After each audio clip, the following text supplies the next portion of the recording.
You'll be arriving at Floor 26 soon. Before that, I'd ask you to please check us out on Twitter and Instagram at Floor 26 Podcast. If you have any questions about the show, you can hit us up there or go to our website at floor26podcast.com. Thank you for listening.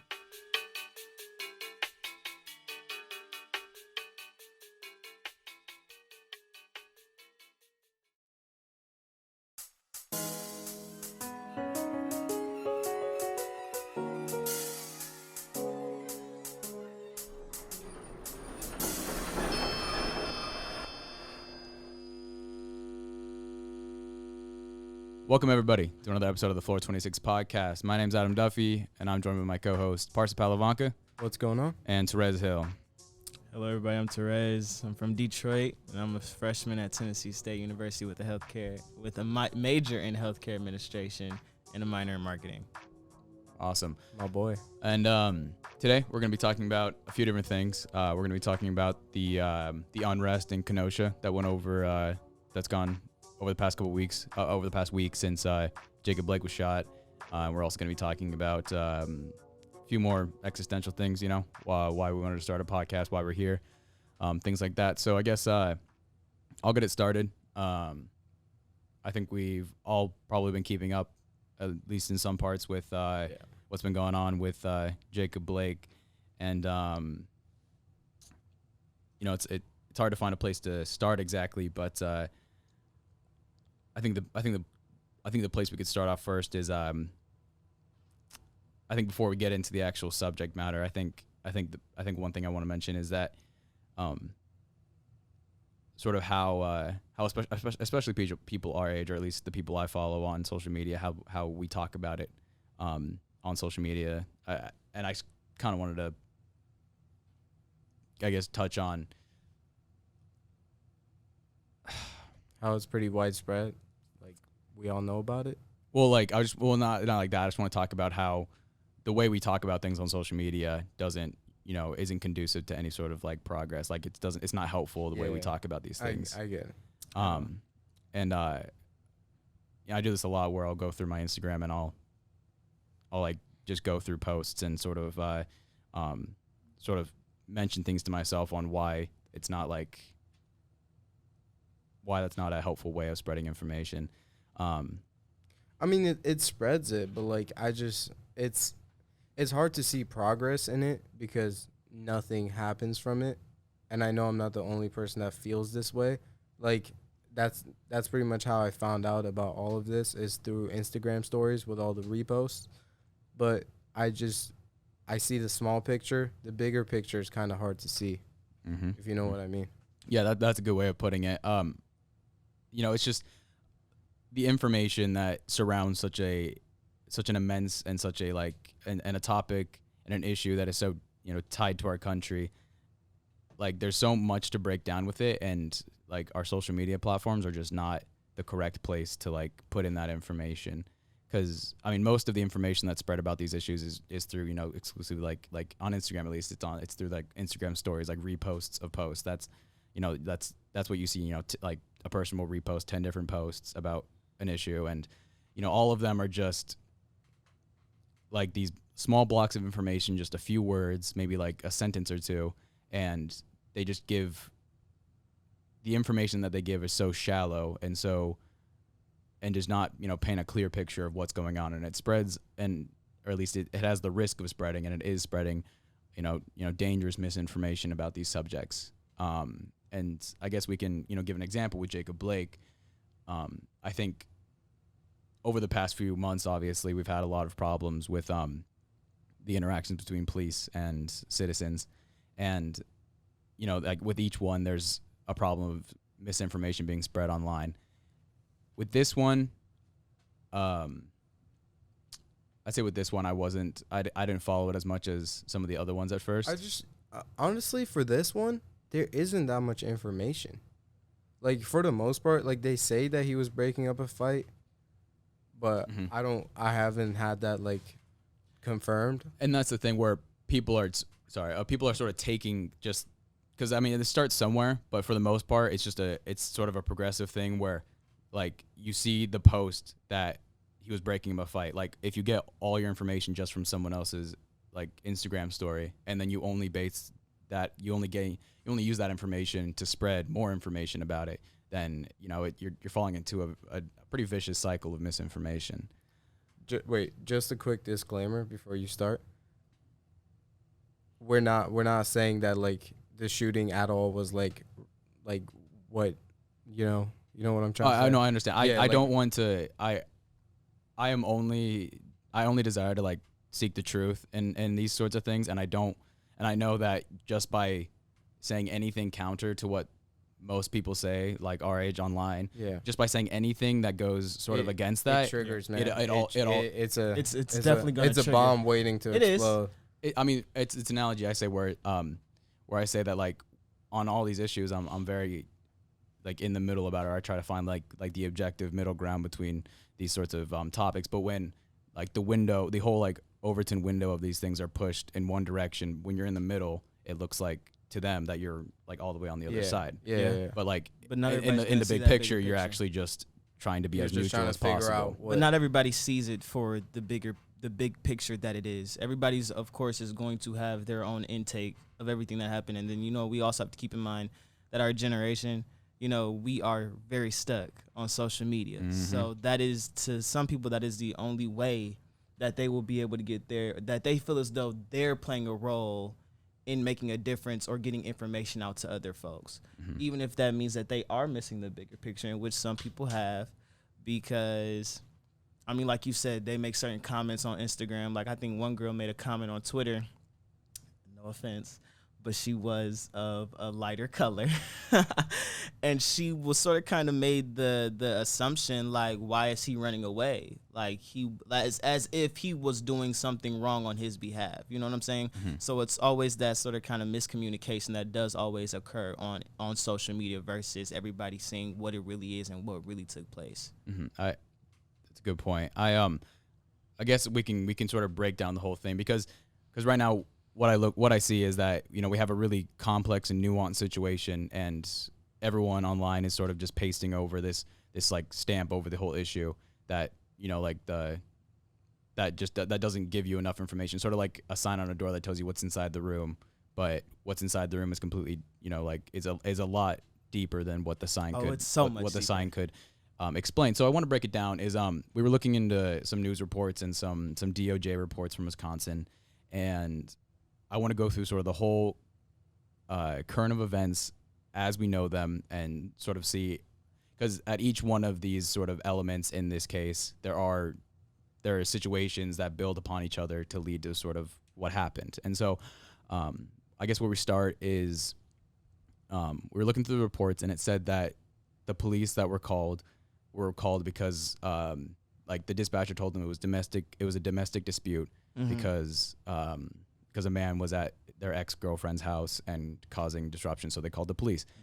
And immediately off the bat there, just right there is the first sort of hiccup, is domestic violence calls are the most dangerous calls for police officers that police officers can take. That and traffic stops are the two most dangerous things officers can do, because those have the highest propensity for someone to do something violent, generally from like the citizen who's, when it's domestic abuse. The aggressor. Yeah, in a domestic abuse thing, the aggressor is a lot more likely to, do something to the police officers who show up. So that's automatically the police officers are in the mindset that they're going to go break up a domestic dispute. And they know, after years of training and just knowing what occurs in the country statistically, that this is more dangerous than any other call they could get. So that's already the first thing. These officers are in that mindset.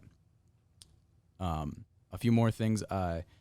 It's hard to really track the events from there into what we see, what the videos we've been seeing online of like the final moments of the event. Yeah, because from what they said is no one's really giving any of the inside information as to what necessarily really took place, other than it was just a domestic dispute at the girlfriend's house. Yes, and then I don't think like the body camera footage, if the officers have body cameras, it's been released. It hasn't. Yeah, because it always takes a while to be released. Yeah, I mean that's they one. have to review it. And yeah, I mean. If they release, and that's a big thing. Where and this case is still pretty fresh. Oh yeah, I don't think it's been a week yet. I think it was like 4 or 5 days ago. Yeah.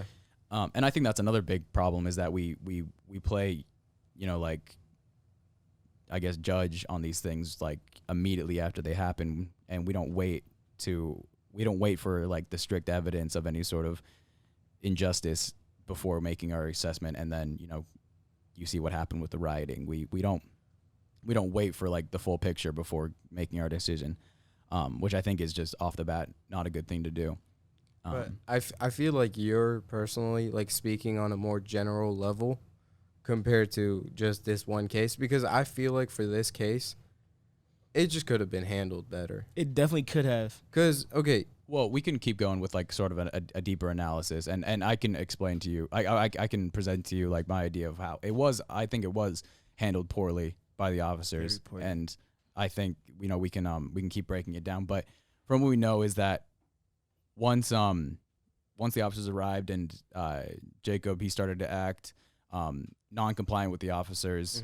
I wish we had a video of it, but at some point the officers did try to tase Jacob.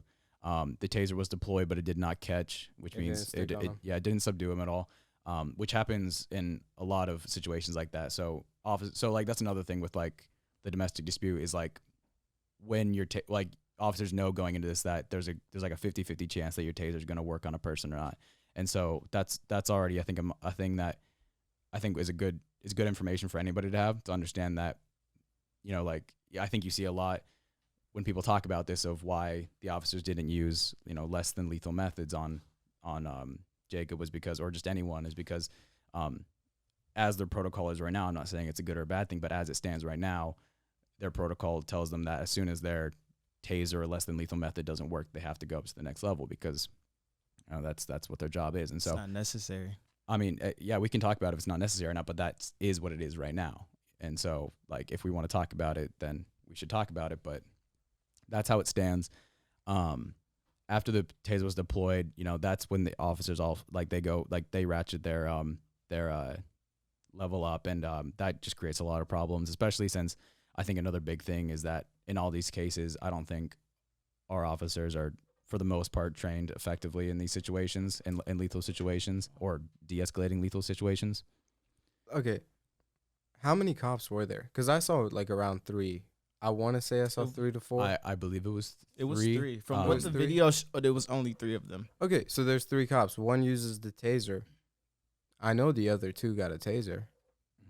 Mm-hmm. That's another thing with their protocol is when one officer brings out their taser, anyone else, like one officer leads with the less than lethal, like a taser, and the other officers are supposed to back them up with lethal force with their guns behind them because as soon as the taser is deployed, typically the person who got tased, especially if it doesn't work on them, they've instantly ratcheted up their level of threat, and so they're more likely to do something that'll harm the officers, and so that's why the other officers are supposed to have those. We also see them get taken down. True, but you also have to respect and take the video exactly how it is. Even though Jacob was tased, he was not doing anything threat-worthy to the police officers. He was strictly going to the car to check on his children. Okay, but now listen. Now here's where the problem is with me. Okay, so you see the guy walking around to his car. Let's say he did say, "I'm just gonna go check on my children." If you know that you're gonna have to take harder action once the car door opens, because the cop doesn't know what's in the car. Yeah, and that's where they justify the shooting for themselves. Because he was going into a car and they feel threatened. Yeah, they said he reached in, and then that's when it just stopped. No one else. But if you see the car door open, why doesn't anybody just wrap him up and take him down? I know there's some combat training they go through to become a cop. Don't. The thing is, that's one of the problems is that they're not. Police officers are woefully untrained in like effective, like hand-to-hand combat. I mean, a lot of officers will take it upon themselves to learn more, but like just based off officer training, they're actually pretty untrained in how to handle a person one-on-one in a combat situation. And that's why, I think it was one of Andrew Yang's policies on his little list that each officer would get intensive training in like Brazilian jiu-jitsu so that they could effectively take down a person. Yeah. I feel like it's necessary because right now they're not exactly trained in how to like less than lethally take someone down. And it's I mean, like logistically, it's a very hard thing to do. And I mean, it's always been a problem, and like I've always known it's a problem. But once these situations come up, everyone's like, "Hey, why haven't we addressed that by now?" And so it's like, I mean, like we could have addressed this a long time ago, but years ago, like it should have been. It's like when like when the problem arises, we all get mad about the rules. But and that's crazy because like I don't how are you supposed to enforce a law You're when you supposed to can't serve run and a protect. mile? When you Serve and can't run a protect. mile, like you've seen these cops, man. I'm like, how do you fit in that uniform every day? though? It's Your job is to serve and protect. well, I mean, it's the thing, man. It's that the officer's job isn't exactly to serve and protect. Their job is to enforce the Enforce laws. the law. They're law But enforcement. but it's the people who make the laws who are supposed to serve and protect us. You see, what I think, what I have to say is that I think the like police in general, although there is a human element to it, the job itself is sort of the stiff, like unmoving arm of the government. Like the police are just like the tools of the government to use their laws against us. I mean, that's just how our government's broken down. And so when we look at problems with our policing, like we can always look to the human element of it, like especially with like the killing of people and minorities. We can always look to the human element for that. But I think our vision should be directed upwards towards the people who are making the laws that the cops enforce, who are instituting the training that these cops go through or lack thereof. There's no discipline. Yeah, so I mean I always think of it as like in these situations I always look towards the top as like who let these officers be in this situation where they weren't exactly prepared or stuff like that. And I think that is like part of it. And then I think the other part of it is like the citizens. I don't think either party has enough information to sort of bridge the gap that would lead to less instances like this. And I mean, I think we've been seeing a lot over the past few months since May 24th when George Floyd died. We've at least in the news, we've been seeing a lot more of these police killings. And I think, and I would like to look into this at some point, but I don't exactly know if it's if they're happening at the normal rate they would, or if they're just being publicized more, because I know that there's like a lot of cases like this like would just typically fly under the radar, or if the ones that would happen anyway statistically are being brought to light more. And I think it's probably a balance. It's probably more like empirically, and they're also probably getting propped up or getting publicized more, I should say. In Wisconsin, I just looked it up. Is Wisconsin known to be a racist state? Wisconsin is the most segregated state in America. Next to Massachusetts. Top 5 worst states for black people. Wisconsin's on there. Yeah, I mean that's always a factor. Is also like the people of the state. I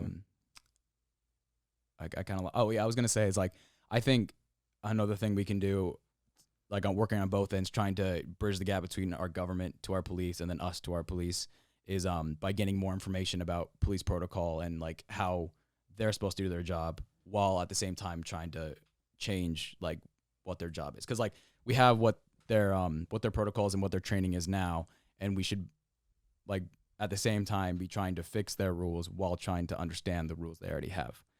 So understanding things that like I'm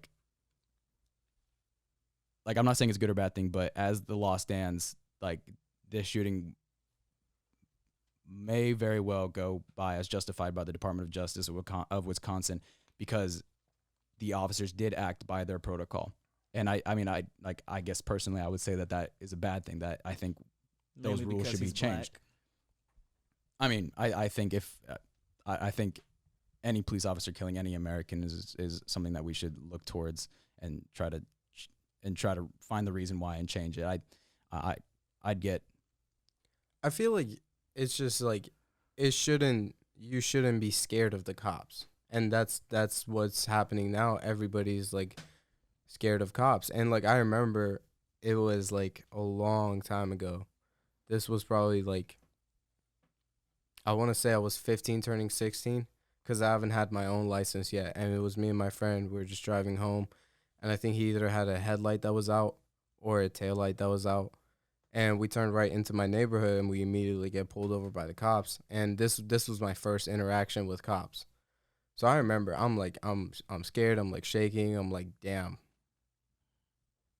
Like, what's going to happen right now? You know, that's as a 15-year-old, you know, why does that have to be in my head? You know, like there are 2 cops. They come, one to my friend's window, one to my window, flashlights into our. Have you guys been over? Okay. Yeah. Just making sure we're on the same page. So I'm like, I'm scared. He's like, can I see your ID? I'm like, yeah, I'm just going to reach down in my pocket. Like, you know, that's the idea that I have. And, you know, that's the thing I say, because I'm not trying to end up in a body bag at 15 years old. You know, I'm just trying to play it safe, you know. Mm-hmm. I don't even care why we got pulled over. like my first worry is not to make a sudden move that makes the cop feel threatened to where he has to do something.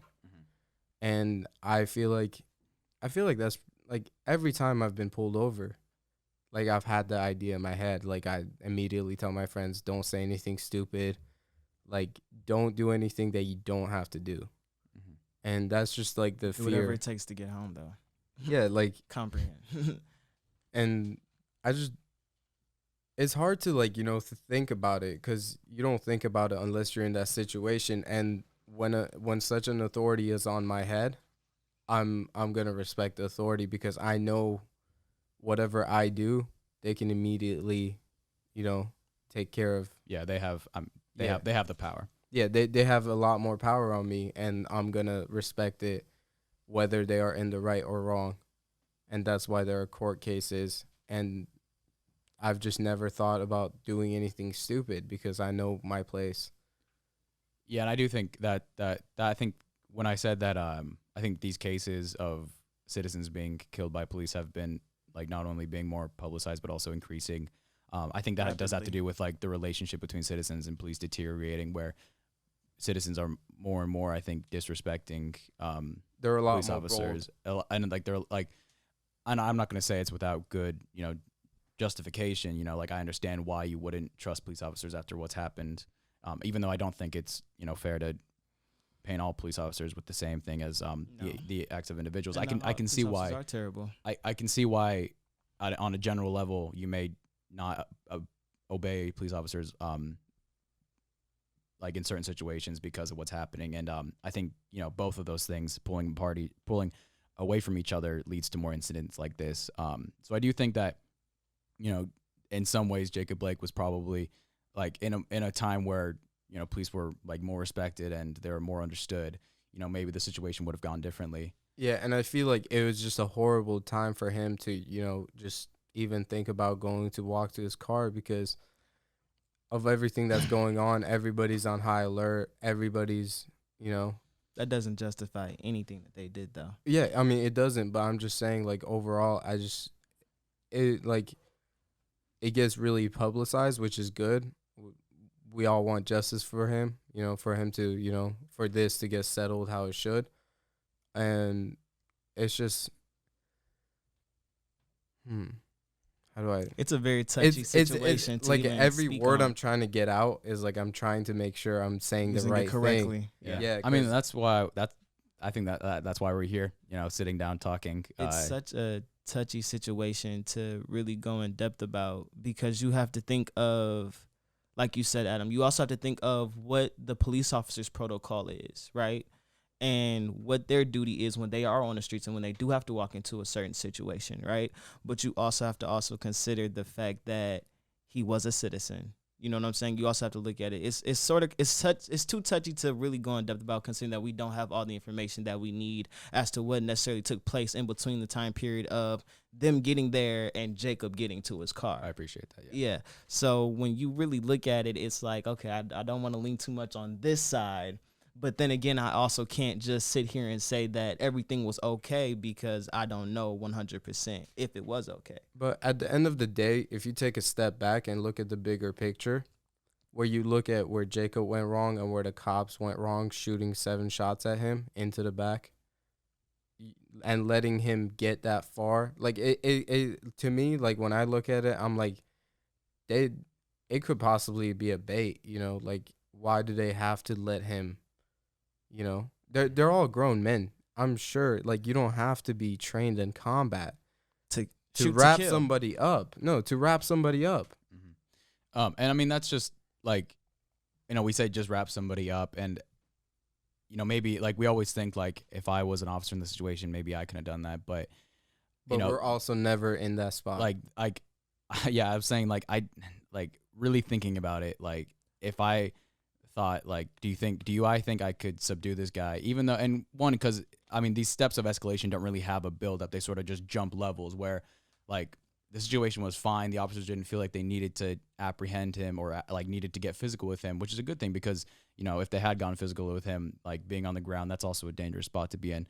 But it jumped from I don't need to get physical with this person to I'm going to shoot to kill this person. To he's going, well, before that. He's going to his car. Now I should think of doing something, but you just have to kind of follow like the turn of events. And I mean, that has to do with like police training. Like we should train our police to be more nuanced in their approaches to these things, so they don't act as quickly as these people are. And I mean, go ahead. I feel like if you can't take it and you can't be on the streets and doing your job in a respectful manner, when I say in a respectful manner, I mean not necessarily doing what the officers did in the instance of Jacob Blake or George Floyd. If you can't be on the streets and you can't handle the pressure and what comes with it, then I feel like you just shouldn't be on there. Anytime you feel as though, okay, he's about to go to the car, and then the only thing that jumps to your mind is I'm going to shoot him, and regardless if they didn't kill him or not, because I bet if he died, they really wouldn't care, and the case would still probably be like, oh, okay, it's justifiable. I mean, yeah. And what I was gonna say is that like they just need to be better at making that split decision. You know, like that, being able to make a decision fast enough to see, hey, this guy's going to his car. Mm-hmm. If we don't want to shoot him, we should probably do something. Yeah. Right now, one of the biggest rules in when police approach a situation is to always be one level ahead of the person you're trying to detain. So if they're just like aggravated but they don't have any sort of weapons on them, then you're at less than lethal, which is like tasers and sprays and stuff like that. And then if they move up to that level with you, then you go on top. I mean, it's like I mean, I think it's a good way of looking at things for the most part, but there are certain situations where there needs to be more nuance to it, where, you know, like in a situation where I think I don't want to say in most cases, but in a lot of cases when a suspect is being is aggravated and they're going to their vehicle, especially on a domestic dispute call, the officers, you know, I mean, they have it in their head that in more situations than not, or at least enough to warrant their response, they think he might be going to get something that would be able to harm the officers. And definitely, like when I first watched the video, that's the first thought that got into my head. I was like, well, just going into the car is just not the best decision. If there's that big of a crowd, it has to be somewhat of an important call that the cops are there. Something has to be going on. True. So if he's going to his car, it's like that's just not the best decision to make. But you also have to take into consideration why he was going to the car. His baby's in the car. They just witnessed something horrific. You have two children, an 8-year-old and a 3-year-old, that are sitting in a car. Meanwhile, his ex-girlfriend, no telling what they got going on outside the car. But in the video, it looks like there's some type of confrontation. You have police pulling up. I'm a black man. I have 2 black kids sitting in my car, and police are coming, and they are talking to me and doing something to me in front of my children. My first instinct isn't going to be, oh, snap, what's going to happen to me? It's my babies. My kids are in the car. And you here talking to me. So, I mean, for instance, Jacob could have had a better understanding, and the police could have had a better understanding. They could have had a conversation like, you know what, man? If you let me come to my car, let me talk to my kids real quick, then we can sit and have this discussion. And we can't think about that until we get the body cams. Yeah, and I think we can talk in circles about, because I mean, ultimately, when we're talking about who was right, nobody was right, nobody was wrong. It's all, and so I think we can talk in circles about that.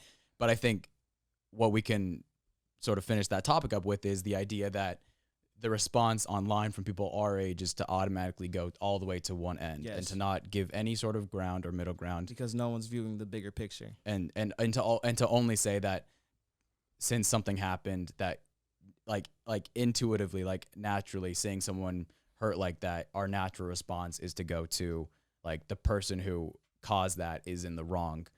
And I think, you know, like it's best to like at least question that sort of intuitive nature, and to, you know, find the middle ground. But and so that was what I was saying, is that like the information we spread online through social media is not conducive to progress, because it only tailors to one end of the spectrum, and it doesn't consider any other factors. Depending on what perspective you're looking at that from, though.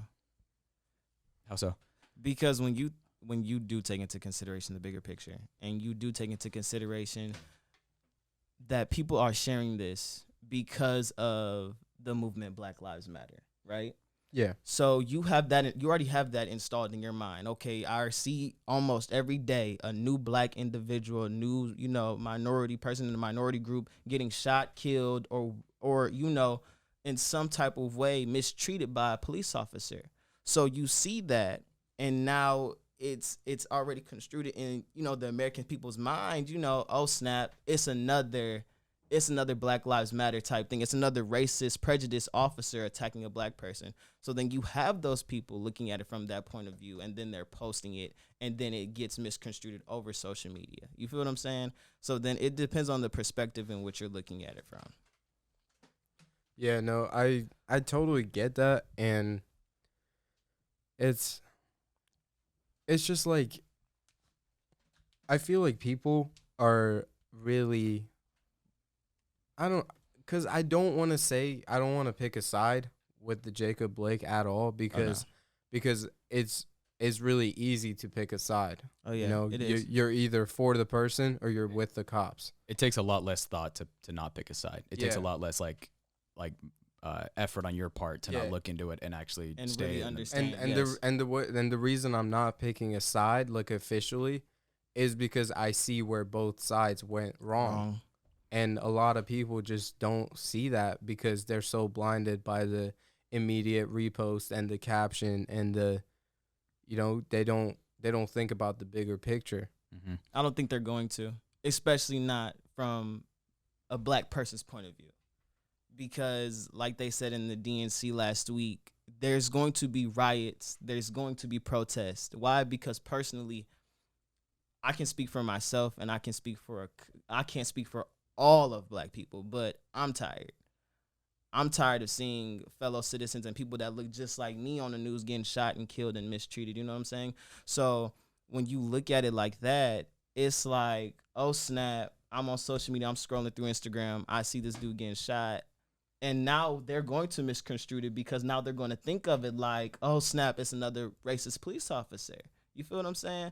So in that instance, it's like they're going to automatically go for the police officer in the wrong due to everything that's taking place in the United States of America as far as black people and police officers. I get that sort of mentality, and I fully understand it. Like I understand it based off of what's happening. I'm just not. I don't think it's like logical, but I do think it's. I'm not questioning its existence.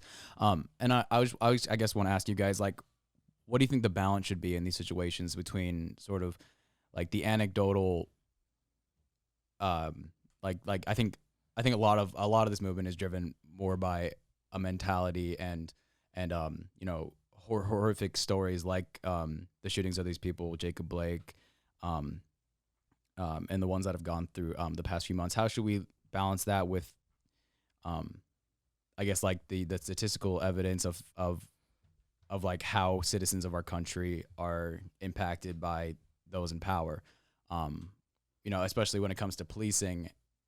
I wish I had it like with me right here, but I've been going through, like over the past few months, I've gone through a lot of information, a lot of data. Well, I mean, like not with police protocols, but with data, like how many, I guess like the breakdown racially of how many citizens are killed by police officers every year, because in most instances I see is that like more.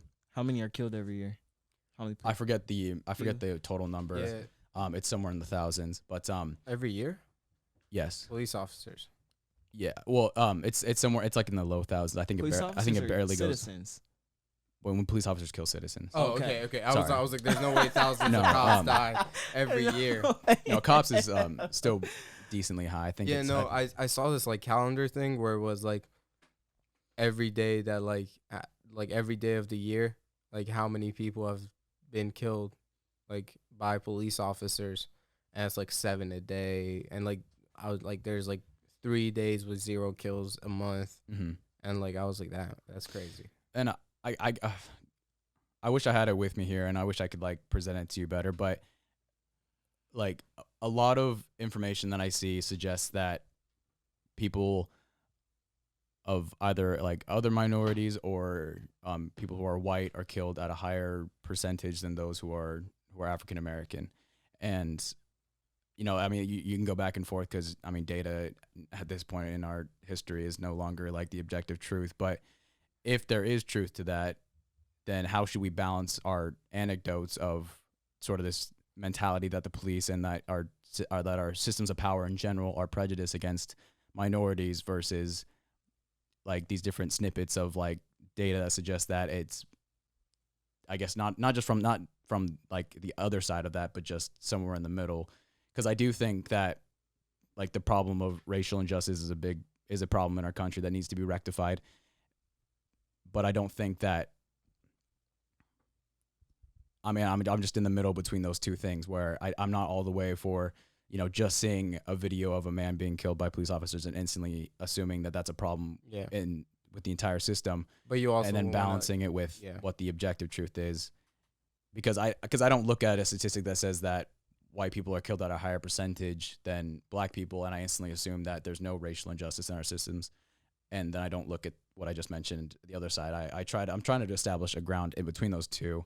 And I guess, I don't know, what are your thoughts on trying to establish that balance?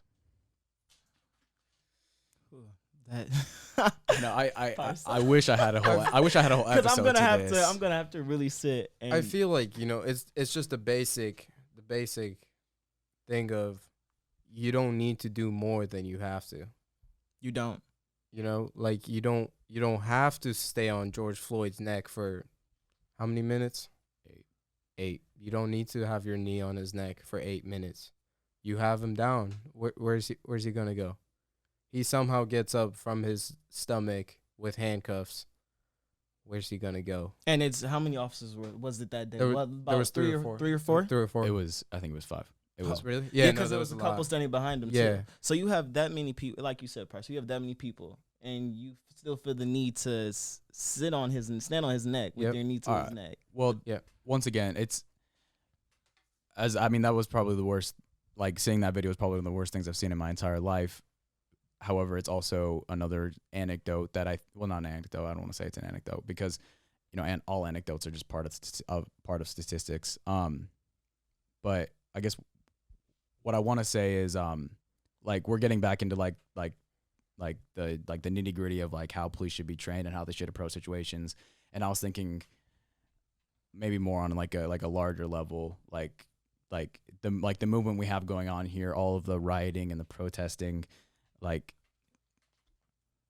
do you think it's warranted based on sort of the balance between those two aspects I mentioned? I don't know. It's a hard topic to tackle, and I'm kind of just pulling it from the back of my head out right now. Yeah. But when it comes to the rioting and when it comes to the protesting, it's sad, but how do I'm trying to really find the words to really put this in. And, don't feel like afraid to sort of say something initially that might be it's incorrect. Sort of kind of aggravating when you think about it because it does have a lot to do with the racial injustice that does take place in America. And I understand that.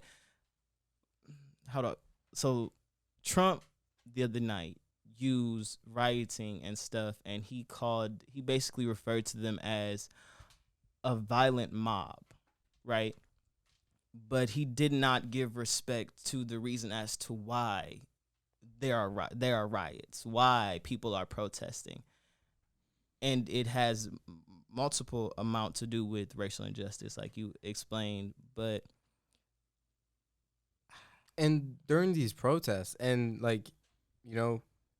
they're called peaceful protests, but there's that one idiot that's going to grab a rock. True. There's that, some people go there with a mindset that's a peaceful protest, and some people go there with a mindset that I'm gonna go break some. Yeah, and I can't. Mm-hmm. When you think about this, you can't necessarily speak for all black people, and I think that's sort of kind of the problem is that everybody sees one individual of the black community do something out of line or out of proportion, and then they all of a sudden label it to all of us, right? But it's not necessarily all of us.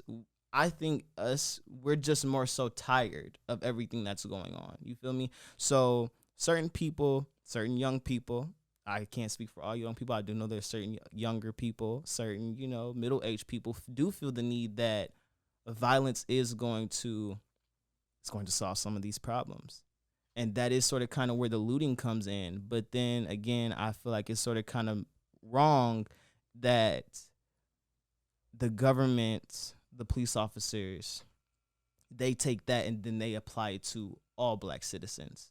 So then when you do that and you apply it to all black citizens, now it's in the mindset of them to mistreat all black citizens that they encounter. And I'm not saying that that's every police officer, but I am saying that that is majority of the officers. You know what I'm saying?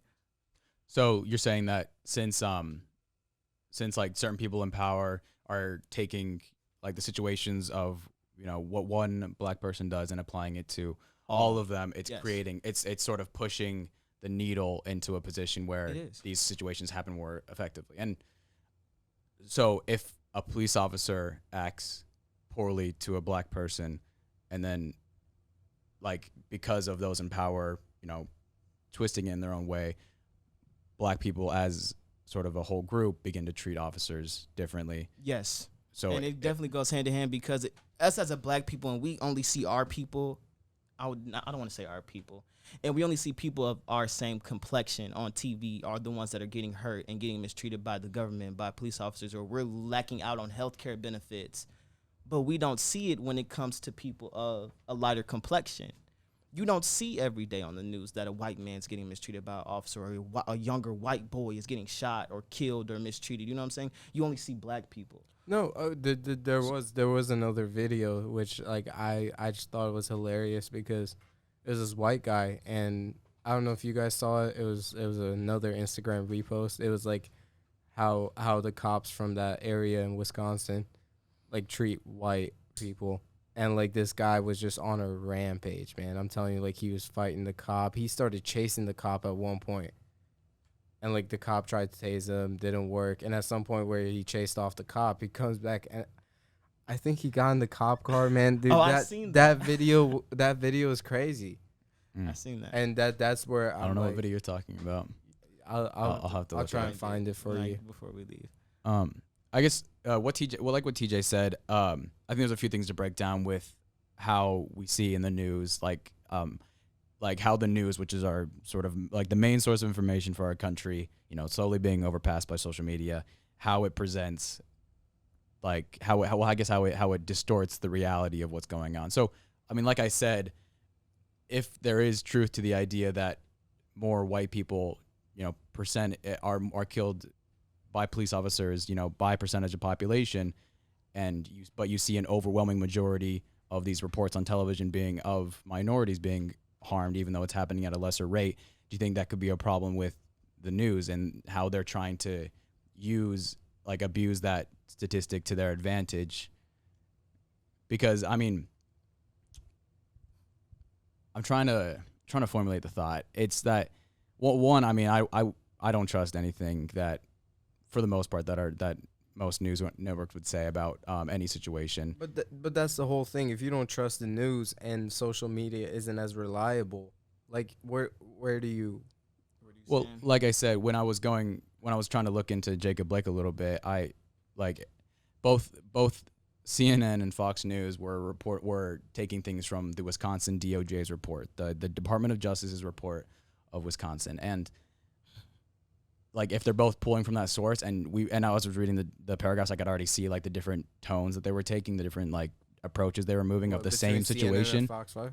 Yeah, and I was like, well, where should we go? We should go look up, because it's publicly available, the DOJ report of the actual incident. We can actually look at what the judge said about it after the fact. And I mean, that also comes with its own biases, but it's not for any sort of, it's not for, I would say, a more unjust reason than what most news networks would spin a story like that for.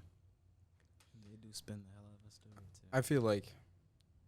I feel like we talked about this for enough. Yeah. I don't have anything else to say. I feel like I've said everything I need to. I think we could, but like at some point we'll just be repeating ourselves, trying to prove the same 100%. Points that we've already proved to ourselves. So I guess we wanted to touch on the the kid who was at the Sure. protest a few days Yeah. ago. I don't know if we'll have enough time or enough like mental capacity to sort of touch on the entire part of it. So I mean, wait, I'm okay to talk about it like in the like real quick. I can You just said break it down to you You guys. said he's 17. He is 17 years old. What is he doing with a rifle? So that's the thing. So Blasting it, and it was at the so I guess I'll break it right? down from you. So the guy, I forget his name. I think his first name's Kyle. I think his last name something along the lines of Rittenhouse, but I don't exactly know. Basically, he lives in a town about I think an hour away from Kenosha. So he lives in Wisconsin, but he lives an hour away or so. And he, seeing the riots and the protests going on, he decided to. I do think he took like a family gun, like he took like that Yeah. rifle. He was definitely not supposed to have it, and he took it and he drove down to the city and he joined up with like people who were protecting businesses is what he said he was doing. I think I've been looking through videos of him before the incident, and it looks like he is with another group of people that are armed, and they're standing in front of like a shopping center. And I guess we can break down a lot of the things people say about it online. Because one of the things I don't know if you've seen this, but the thing about him, getting water from cops and being congratulated by them, what that actually is from, or at least like the full context around it is a few hours before before he shot anybody, where he was out by a shopping center with a few other armed people. Patrol cars were coming by, or like armored vehicles were coming by, and they stopped there. I think like all the armed guys went out to like go greet the cops, and the police officers, handed them water and like said thank you to them, because from what it appeared to them, it looked At as though that they were point- protecting businesses. point. And I'm not trying to comment on anything that they were actually doing or taking any side. I'm just saying the perceptions of these different parties. The cops thought that they were there to protect the businesses, and thus they, congratulate. And I think there's another little thing I wanted to get into with like the psychology of these officers and why like they would be so appreciative of these people that are, not, participating in the riots or in the protests, and not like adding to the violence. But I'll just continue on with the chain of events. So after that, it's the videos kind of come out at nighttime. I think he goes up to like a group of like a crowd of people, and like when they see him with the rifle, I think like people start yelling at him. They notice what he's there for. And like he's the only one armed in that entire area, I think, or he was the only one visibly armed, carrying a rifle, and people start questioning him. People start getting angry at him, and he gets into a shouting match with two other men. I forget their names, but there are two other guys who start yelling at him. It's hard to exactly get what their exchange was, but it started to get physical where I'm not sure if he initiated any violence, but the two people that were aggravating him were definitely like pushing him around and being in his face. And then eventually he, one video I saw, he begins to run away from them as they both chase him. And as they're chasing him, one of them is like right on his tail, and then the one that's behind, he pulls out a firearm, a handgun, and he fires it at the guy. He fires it at the 17-year-old, and the 17 turns around with his assault rifle, and he shoots the one who's right behind him, the one who's like directly behind him. He shoots him, I think 3 times. The man dies like right there on the scene, and then he gets away, at least till the next video that I saw. The next aspect of it. These guys are basically provoking him. Yeah, and from videos and pictures I've seen, they seemed like they were pretty like unstable. They just seemed like they were really angry about it, calling him quite a lot of names. But the next video I see is they're in another street, I think, and the other guy has come up, like the one that shot at him, has chased him to this area, and there's a few more people jumping on it. Where he's, I think, at this point, this crowd in general knows that there were shots fired. Is that when he's on the floor? Yes, this will be when he's on the floor. So I think he's running away, and the crowd. Because I know he was running away. Somebody throws a Molotov at him. Well, yeah, it was interesting. I was looking at the video. Well, he's running away, and the crowd in general knows that, like, some shots were fired, and people are yelling like, "Hey, it's that guy!" and he's running away. So it's like, naturally, people are like, everyone's like, catch him. And so he's being chased by like 30 people, as they're all coming towards him, and but most of them are like backing off because he has the gun. But a few people come up to him. Someone like darts up to him and like they get in a tussle where he goes to the floor, and then he gets gets smacked in the head with a, or he gets like tapped on the head with a skateboard. I think someone tried to hit him with their skateboard, but he like missed it. And the guy who shot him with a handgun, who I don't know if it was the same person who threw the thing at him, but when I looked at the video, the thing he threw at him, it looked like a grocery bag. Like it looked like there was something inside of like a hard object, but it looked, but like the way it was trailing off, it did not. It didn't look like a Molotov cocktail. It was so strange, but and it just sort of flops to the floor. But he gets taken to the ground, and there was the guy there that shot at him, and then there was another person with the skateboard, and he pulls around, and the guy, I think it was the guy, I don't know which one of them, but one of them, he shoots them directly in the chest, and they like stumble over and they fall down. And then the third one, I believe the third one, it was another person in the crowd. He also fires at him and he shoots him in the arm. And then he gets up. Everyone's backed up at this point because they don't want to deal with him. And then they run. He runs down a block, and I'm pretty sure that's where the police is. And they take him into custody. And which is what is crazy? He's just casually walking to the cops with a rifle. They don't say, like, for the most part, they didn't say anything to him. Mm-hmm. The cops, that's what you're referring to, yeah. And yeah, I didn't actually see him get taken into custody. I think they might have just let him walk. Well, I mean, he was charged with double murder. Yeah, now he is. I mean, he was taken into custody. Like, he was. Yeah, he was arrested. Okay. But if you see that off the bat, you see him walk, and he's what, 17? Off the back, you see him walking down the street with a rifle. You should automatically say. Well, something. They were a distance away. They couldn't exactly see what it is. I don't even think it was. I don't even know if it was on the same street because I didn't see the bridge between the video of him shooting the last two people and then him getting arrested. But what I do know was that when he was going up to get to the police, he did. He just had his rifle on his body, and then he had his hands up, which, and. Hopefully for any person. The confidence on that kid, dude. Like that's what amazes me. The confidence on him to just be able to walk down to, like.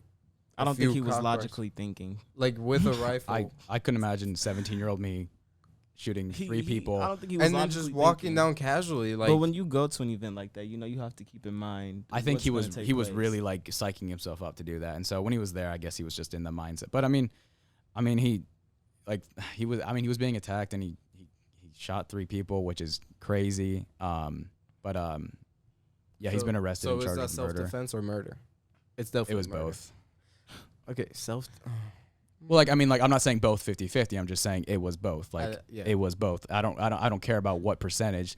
He was like the courts determined his punishment. He's been sentenced for murder. But I'm not gonna say it wasn't self-defense. I'm not gonna say it wasn't murder. Yeah, because if someone's provoking me, and I wouldn't be as stupid as him and walking around with the big old assault rifle. He dodged a bullet. Like someone pointed a gun at him, shot it, and he missed it, and he missed. I feel like he said. So as soon as someone shoots you and they miss, if someone shoots at you, they've forfeited their right to live because. Because it's actually how it works. Well, just. Like if someone is shooting at you with the intent to kill you, they have also forfeited the right to live. Only kill if you're ready to be killed. Yeah, self-defense. Because you shooting at me and you provoking me, I'm if it's me or you, I'm a not violent person, but choose me. But it's it's just how life works. But he was charged with murder. Imagine. I guess I think he'll be tried as an adult. I guess probably spend most definitely. Probably that spend 17. Probably spend like 50, 60 years. But that rifle was just about the size of him when you looked at the picture. and you can't. He was just playing a little bit. And the gun wasn't his. You can't get a rifle until you're 18. You can't get a pistol until you're 21. Charge. That was a big charge. So would his parents just let him walk out the house with it? I don't think any parent would let your children out the house with that. I'm pretty sure he probably sneaked it out. Kid's an idiot, dude. Like, the ball's on him. I feel like he set himself up knowing where I'm going, having the mindset that I'm going to this place, having the mindset of who I'm going to be around. You know what I'm saying? The environment I'm going to be in. And let's examine my complexion. I'm around here walking around with the big old rifle. Yeah. it's just. But I guess a lot of the information that's being spread online just kind of annoys me. Things like people always mix up the event where he was being congratulated and given water by cops as to being after he was arrested, which changes the entire story. Because it was before. Because it was hours before, and because when you see like this man shot three people at a protest and then he was congratulated and given water by cops, that's huge. You're like, whoa, that's crazy. But then when you look into it, it takes not a lot of time to look into it. You see, it was before, and then you see something like, he was a white supremacist, and that's not, entirely true. That's just based off of his actions. You're just inferring his motives off of that, and so there's a lot of things, but that's basically the breakdown. I think we should save everything else for our next episode. Yeah, that sounds good. Pretty good conversation, guys. Thanks for being here, TJ, Parsa. Thank you all for listening. This has been the Floor 26 podcast, the show made by young people for everybody. Have a wonderful day.